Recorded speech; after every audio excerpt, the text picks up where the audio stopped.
Hi, this is Frank DiMora with the Last Chronicles of Planet Earth. If you just discovered my YouTube channel, get to my website by going here, BibleProphecyMan.com. And once you're there, when you scroll down, obviously, you'll see the documentary that I wrote on Bible prophecy and current events that connects the Bible with current events. These are the signs that the Lord Jesus and the prophets in the Old Testament told us to look for. And we would know when we saw these signs that we were in the last days. So I'm connecting the dots between the news and the last days. Now, like most prophecy sites that I've seen, there is a pattern that I followed, and that pattern is this. What they'll do is, for example, they will give you an article like this. They'll have the title for it. They'll have the link to it. So when you click to the link, you'll be going to that article. But there is no connection between Bible prophecy and current events. And for those of you who are not familiar with Bible prophecy or not studied in it, you may have a hard time figuring out the connection between the prophecy and the current events. But at my site, what I do is I give you the prophecy. You'll link, as you will see here, the prophecy. You'll see the headline and you'll also see the link, but I will also either make a video on this connecting the dots for you, or I will write it up so that you'll be able to read it. So in most cases what I'm doing is sometimes I'll write it up and even make the video. I'm trying to reach as many people as I can possibly reach. And it is my blessing that you have allowed me to come into your home and to keep you updated with these prophecies. Now, moving right into the prophecies, please excuse me for those who have been coming to my site, because if you know about these the last days signs, you know that I've been talking about the Psalm 83 war, but there's a lot of people who don't know about it, and there's new information showing us the road to this next war is being developed, and I'll show you. But for the new people, from 1 to 10, these are the nations that will be attacking Israel during this war. They border the nation Israel, and you'll see to the right side, you'll see the modern day names, the Egyptians, the Jordanians, Lebanese, and of course the Syrians, and you'll see that they're in the Gaza Strip right here. It's the Hamas, and you'll see the Hezbollah, the Palestinians, and so you know who they are. Now, I've been warning for some time now that there's different possible scenarios that is going to kick off this war. One of the possible scenarios is let me just go right to the article so that you can see what I'm talking about. So when you get to my site, this is what you'll be doing. You can click to the link, and then you can actually read the story for yourself. But in this case, I've been warning that the Palestinians are not going to stop firing rockets and attacking the Israelis because they have an agenda. And even on their site, it says the elimination of the nation Israel. And this is exactly what the prophet said that they were going to be doing in the last days. And as a matter of fact, it says it in Psalm 83 that these nations would come down, counsel with themselves, to say that they're going to wipe out Israel. And that's what's happening now. We see that almost weekly in the news. But anyway, here we have a Secretary General of the Palestinian terror group believed to have been planning a large terror attack on Israel's border with Egypt. 10 rockets fired into Israel after attack. IDF carries out 2 more Gaza strikes. Now, this was the result of that Israeli attack on this one of these Palestinian leaders. He just demolished this car and those people. When you go down into this article, you'll see that the people in that car were killed. But not after. Israel did not do this until they saw these rockets fired on them. And so, just like I've been warning, they're not going to stop doing these attacks. There is no peace talks. The peace talks died out. And this is essentially the time that Paul gave us a warning about: when they shall call peace and safety, sudden destruction is going to come. We know it will be in the form of the Psalm 83 war. The primary focus of that Psalm 83 war, I believe, we see it from Zechariah 12:3, where Jerusalem becomes the burdensome stone, which it has. And of course, if you Google my name, Frank DiMora, in Zechariah 12:3, you'll see countless articles with documentation showing you how Jerusalem is becoming a burdensome stone, and that you will find it in my book, outlined all the different references documenting this problem over Jerusalem. Now, speaking of the Middle East, I want to tie in some news. I'm going to go right to the video here by Beck, because he had two important people on his show. One of them, which is General Boykin, and even General Boykin said that I believe Iran has a nuclear warhead. Now, this is in relation to Israel's threat to attack Iran to wipe out their nuclear program, because President Ahmadinejad and the highest spiritual leader Khomeini has said that they're going to wipe out Israel. And so Boykin is saying that they already have it. Now, I'm going to play this a little bit for you. I'll stop it from time to time and give you some direction, which I believe is important. GBTV, the truth lives here. I'll bring in two gentlemen that know exactly what's going on. Lieutenant General Jerry Boykin, he is the former Undersecretary of Defense during the Bush administration. Eric Stakelbeck, he is a GBTV contributor and the author of The Terrorist Next Door. Okay, so we're going to meet. We're going to get with the UN, and we're going to meet, and we're going to talk. And if that doesn't work, we might issue a letter or something. Haven't I seen this movie before, General? You sure have, Glenn. In fact, all they're doing is stalling. If you wanted to stop an Israeli strike, can you think of a better way than going to the UN and saying, let's bring the world together and let's talk? This is nothing more than a delaying tactic. They will not slow down on their program. They're going to continue building a bomb. Well, I mean, it honestly, it goes to exactly a prediction that I said, I think in 2006 or 7, when I said, there will come a time when the world will be on the verge of peace. We're going to say, we'll solve it. And then those Israelis will come, and they'll strike, and it'll be Israel's fault. But don't worry, President Obama says he's not bluffing now. Now, I wanted to stop there because when you look at Zechariah 12:3, when it says all the nations will come against Israel in the last days, it really rings a note what Beck just said here, because we don't know the exact scenario that's going to cause all of the nations to come against Israel. What we do know that is going to happen. So this is a plausible scenario, or part of a scenario, that I think that has a lot of credibility to it. So everything's going to be okay. Well, he's not bluffing. He's not bluffing. Okay, he really means it this time. So this time he's not bluffing. That means he's coming out and shooting straight, that he's on their side, or what? I don't. Exactly. When you have to reassure your enemies that you mean business, you're not bluffing, you're probably bluffing. I think that's rule number one. So look, I think at the end of the day, Glenn, I was at Bibi Netanyahu's AIPAC speech the other night in D.C., and a forceful speech. And basically he laid the groundwork. Look, we're going to do it. This is why we're going to do it, why Israel is going to strike Iran's nuclear weapons facilities. When I left the building that night, Glenn, I talked to a few different people. We said, look, obviously he's going to do it. The only question is when. It seems like the timetable... Well, the White House says it's spring. I mean, General, have we ever done this to an ally before? No, when Leon Panetta made that pronouncement, that March, April, May timeframe that they would strike, I was shocked by it. And I must tell you that to do that to an ally is unprecedented in U.S. history, I think. Now, that is a very, very important statement. Listen to that again. I want to make sure that you hear this. Iran's nuclear weapons facilities. When I left the building that night, Glenn, he's going to do it.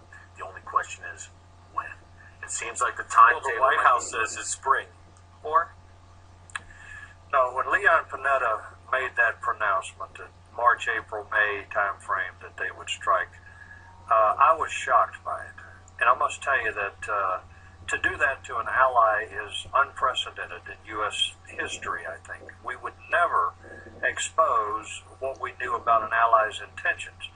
But I think it reflects sort of the attitude of the administration that they want to delay this as long as they can particularly until after the election. Now, that is a very good point. Number one, Barack Obama says he has Israel's back, but the actions really show that he is more concerned about election than he is with the nation of Israel's security. And I believe that the Israelis will attack, and the point is very important to realize that there's a lot of focus on Iran right now. But I think even more focus should be placed on what's going on in Syria right now, and I'll tell you why. Because the Iranian attack that we see from Ezekiel chapter 38 and 39, that attack will happen after this attack. The Ezekiel war will be led by Russia and one of their major allies, Iran. So, I believe that will happen. Again, this is only a scenario. I don't know for sure, but it is a possibility, and that's why I'm watching the events being played out in Syria.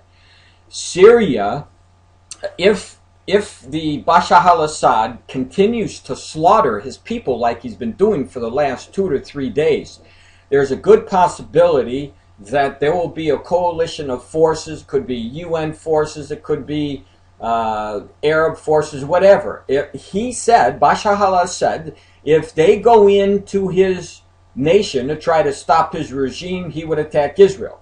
And so if that's the case and Syria comes down and Israel goes down and blasts them like we see in Psalm 83, because Syria obviously is mentioned in that war, then we will not only see the Psalm 83 war, but you'll probably see the fulfillment of Isaiah 17:1 and Jeremiah chapter 20, Jeremiah's prophecy 49, chapter 49, verses 24 through 27, when it says Syria is going to be wiped out. So Syria right now, I think, is more of a focus point for us than Iran. We do know that obviously in the future Israel's going to have to do something. I don't believe that Barack Obama, let's put it this way, I will be very surprised if Barack Obama ever made a move on Iran. And so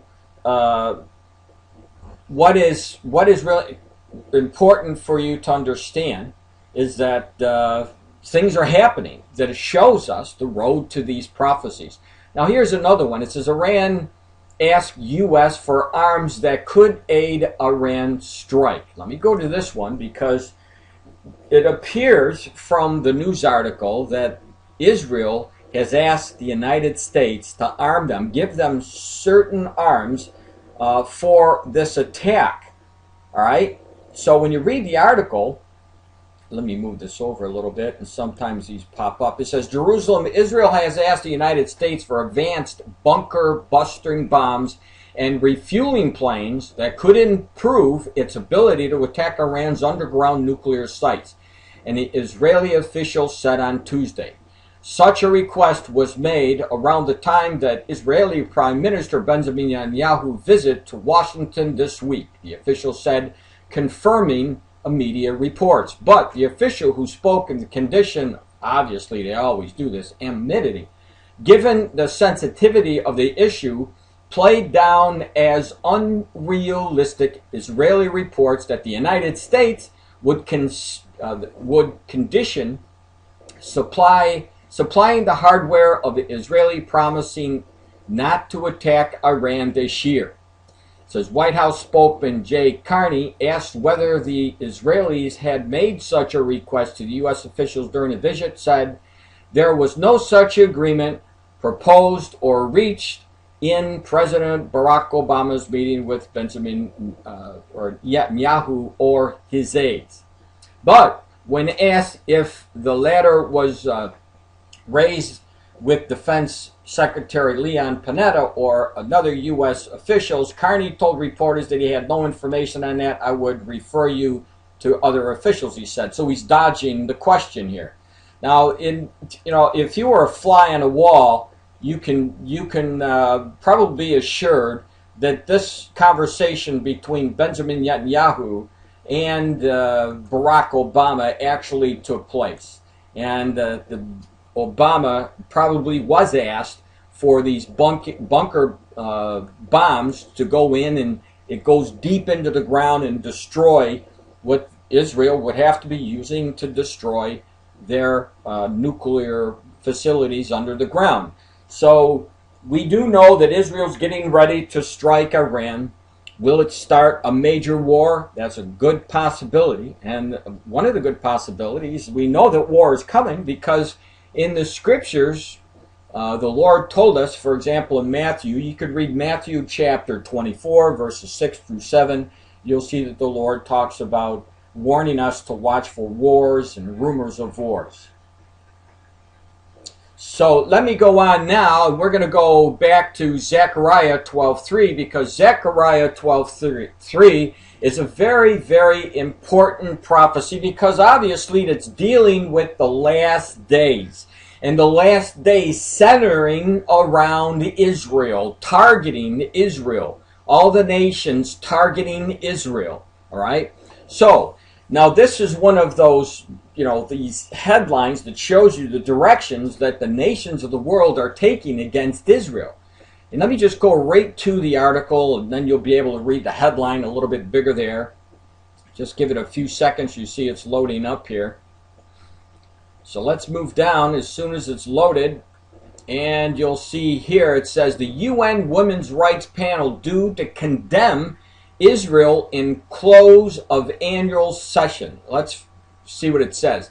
The United Nations Commissions on the Status of Women, scheduled to wrap up its annual session on Friday, which is today, is expected to pass a resolution, guess what?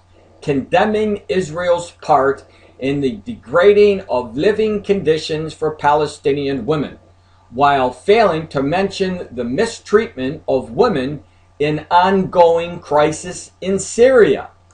Now this is standard in the mainstream media. They will always center against Israel. They have been doing this for a long time. And it's just part and parcel for Zechariah 12:3.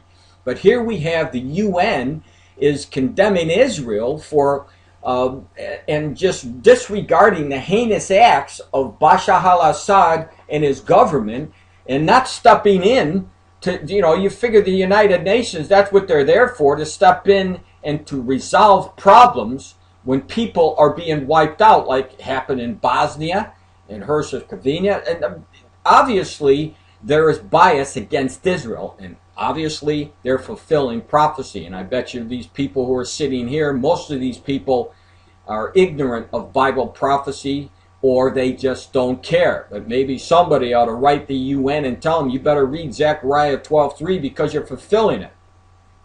It says, Friday's session will include such professional resolution as concerning women and natural disasters, women hostages, women and girls, AIDS, and mortality among women. However, the panel is expected to also an eight-clause resolution demanding that the Israeli occupation in the territories including East Jerusalem, obviously that's where the second, the third, or the first and the second temple, the Jewish temple stood one time, and this is the area that the Palestinian wants back, and this is one of their main issues, and it doesn't surprise me at all that it's coming up in this UN document. It says, is the main obstacle for the advancement of the Palestinian women. Well, let me tell you something. Here's the truth about it.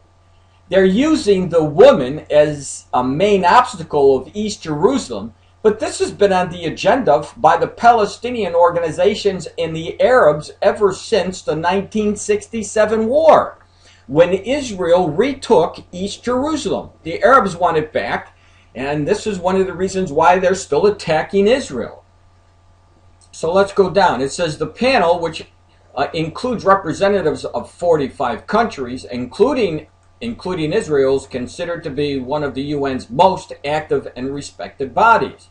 Now it says, responded to the decision to condemn Israel, Israeli envoy to the UN, Ron Porzo, told the Hezbollah that the council's bringing levels of obscurity and cynicism to new heights.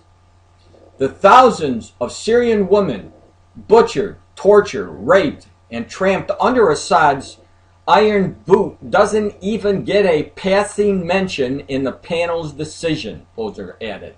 So there you have it. I mean, when you just turn the news on tonight, and you'll see how these people in Syria are being butchered. And not once is it mentioned in the UN. If you know Ezekiel, if you know Zechariah, if you know Jeremiah, you know that in the last days, Israel is going to be targeted. That's what it's all about. This is one of the reasons why I believe that the United Nations is focusing on Israel, because again, they are actually taking part in fulfilling Bible prophecy. And let me just tell you this. I want you to get warned about this. Keep watching the news, because you're going to see, I believe, in the very near future, and especially if Israel attacks either Syria or Iran, that the world's condemnation will be coming against Israel like never before. So now, in this particular article, I give you another statement by The Blaze. Now, here's the link to it, but I'm just going to show you what this other article said. It says, along with the Syrian oversight, the resolution also fails to mention honor killings or Hamas repression of women. Nor is this the first time the United Nations has failed to respond to other issues of brutality while condemning Israel.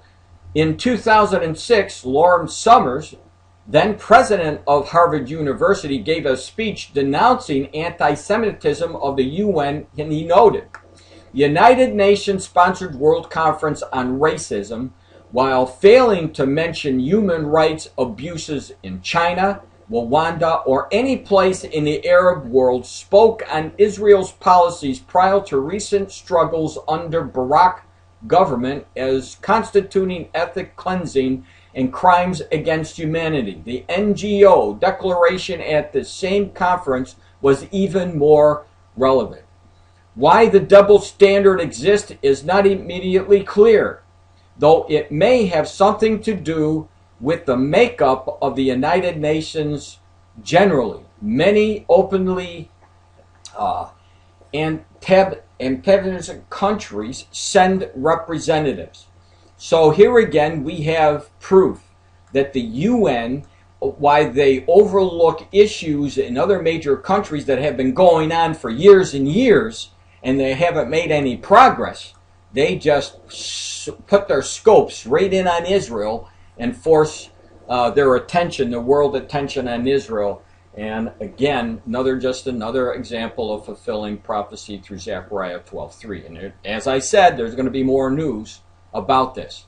Now, in Mark chapter 13:8, you'll see that the kingdom against kingdom, that's part of the prophecy in Mark 13:8. And also in the 24th chapter in verse 7, you'll see it again there, kingdom against kingdom. I mentioned this before. This would be an example of the Egyptians fighting against the Egyptians, and the Syrians fighting against the Syrians, the Lebanese or the Libya, how they were fighting against themselves. And a lot of these countries are still doing it. They haven't formed a new government yet. There's still a lot of tension in those nations. But one of the things that I wanted to show you is that in the news, there is some information that ABC brings out about what's happening in America. And the reason why I want to point this out to you, because it does say kingdom against kingdom. And there's a lot of the nations who have already experienced this upheaval. A lot of it has come from the lack of food, austerity measures that are taking place in Europe, for example.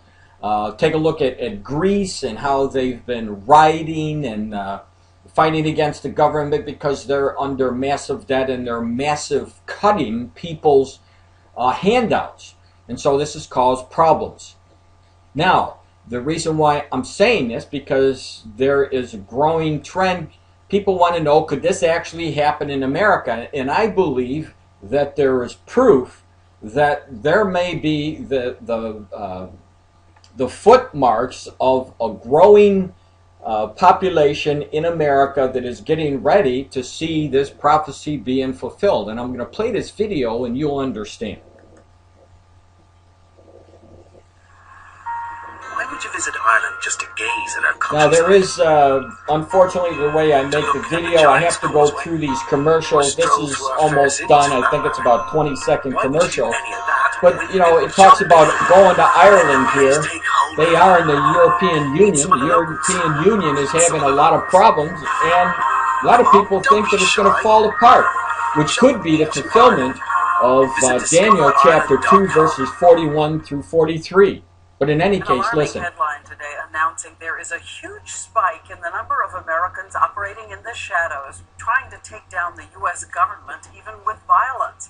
A new study finds there are now nearly 1,300 militias and other extremist groups in this country, an increase from 149 groups in 2008. And one of the fastest growing groups is called Sovereign Citizens. Tonight, ABC's Dan Harris gets a rare look inside their world in this ABC News investigation. 16-year-old Joe Kane emerges from a vehicle and kills 2 police officers. Then he and his dad in that white van die in a blaze of bullets in a Walmart parking lot. Joe Stack flies his small plane into an IRS building in Austin, Texas. And Brody Whitaker leads police on a high-speed chase, exchanging fire, escaping through the woods. I am not an American citizen. I do not recognize these. I am my counsel. All of them members of the Sovereign Citizens Movement, estimated at 300,000 strong. They believe the laws of America do not apply to them. ABC News was able to get inside this movement, starting, of all places, at this diner near Tampa. Now I'm going to stop it there, and I would recommend that you watch the whole video, because it is an important video. And there is a lot of concern that because of freedoms that are being taken away from Americans, that more Americans are realizing this, and they're more apt to go against the government. Now, there is proof that this is happening, and I think that before the Lord comes back, that all of the nations are going to experience the kingdom fighting against kingdom. In other words, fighting against themselves. So don't discount that this is not going to happen in the United States, because the footprints of this taking place are being seen right now. Now, as the more you see the freedoms that are being taken away from citizens of the United States under Barack Obama, I believe that the more you're going to see more of these people start to come out of the woodwork. And I believe that this is one of the cases, or one of the reasons, why there's an onslaught of people buying weapons. Now, as being a Christian person, we know that the acts of violence are against the word of the Lord. And so my stand on this is that we need to be praying for the nation. We need to be seeking Jesus Christ about this and asking the Lord to take care of this problem. Now, one of the major things that I would like to say, if you don't like, for example, the direction Barack Obama is going with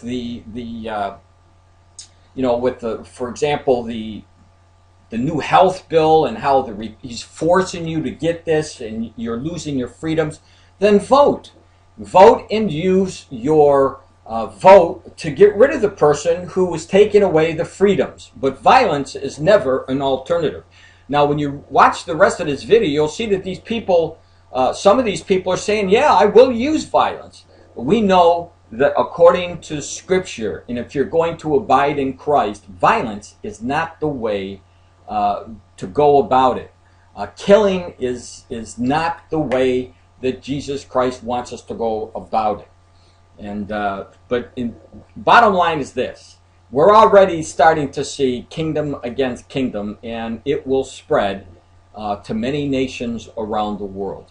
Now, one of the videos, which is an excellent video, is coming from a retired lieutenant general, and he was in his special forces, and he'll tell you, he breaks down, it's a good breakdown, why he believes that Barack Obama, for example, is heading and forging groups like this.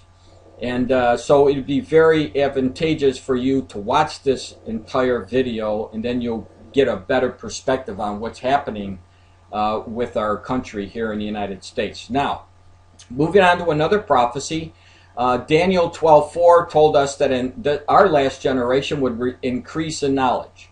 And very briefly, I just want to show you a little bit of what our generation has given us with this increased knowledge.